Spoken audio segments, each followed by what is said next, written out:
বনের পশু পাখি এও নবীরে চিনল, ইনসান হইয়াও চিনলাম না রে।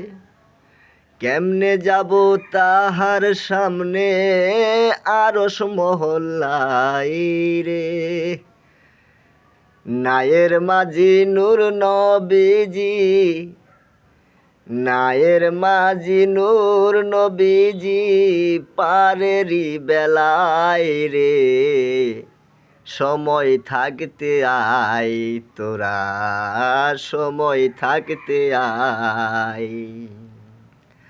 রাসূল পাক সাল্লাল্লাহু আলাইহি সাল্লাতু সাল্লাম, ইয়া রাসূল আল্লাহ, ইয়া হাবিব আল্লাহ, ইয়া মুর্শিদ মৌলা, পাগল বাবা ইয়াকুব শাহ বুগদাদি রহমতুল্লাহি আলাইহি। রাসূল পাক সাল্লাল্লাহু আলাইহি সাল্লাতু সাল্লাম মসজিদে নববীর সামনে রইয়া আছে একদিন দাঁড়াইয়া।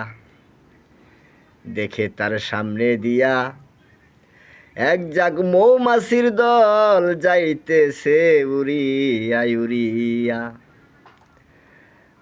রাসূল পাক সাল্লাল্লাহু আলাইহি সাল্লাতু সাল্লাম মৌমাছিকে উদ্দেশ্য করে বলে, কোথায় যাচ্ছ তোমরা?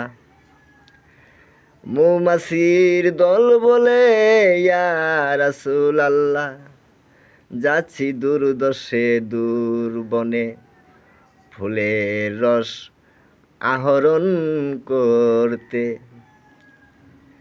রাসূল পাক বলে, তোমরা তো যাচ্ছ ফুলের রস আহরণ করতে।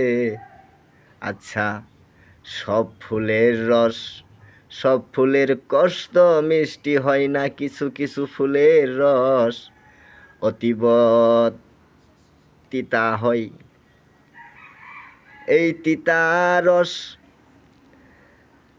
তোমাদের বাসায় রাখার পরে কেমনে এত মিষ্টি মধুতে পরিণত হয়?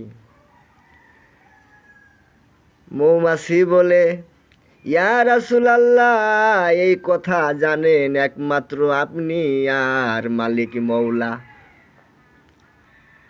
তবে আমরা যখন এই ফুলের রস আহরণের জন্য যাই, আবার যখন ফুলের রস আহরণ করে বাসায় ফিরি, এই যাওয়া আসার পথে একটি কর্ম করি, আমাদের মনে হয় এই কর্মের গুণেই এই তিক্ত ফুলের রস এত মিষ্টি মধুতে পরিণত হয়। কর্মটা হলো, আমরা যাইতে যাইতে আপনার দুরুদ পড়ি, আসতে আসতে আপনার দুরুদ পড়ি। ইয়া রাসূলাল্লাহ, ইয়া হাবিবাল্লাহ, ইয়া রাসূলাল্লাহ, ইয়া হাবিবাল্লাহ। আমাদের মনে হয় এই কর্মের গুণেই এত তিক্ত ফুলের কষ, এত শত শত ফুলের রস এত মিষ্টি মধুতে পরিণত হয়।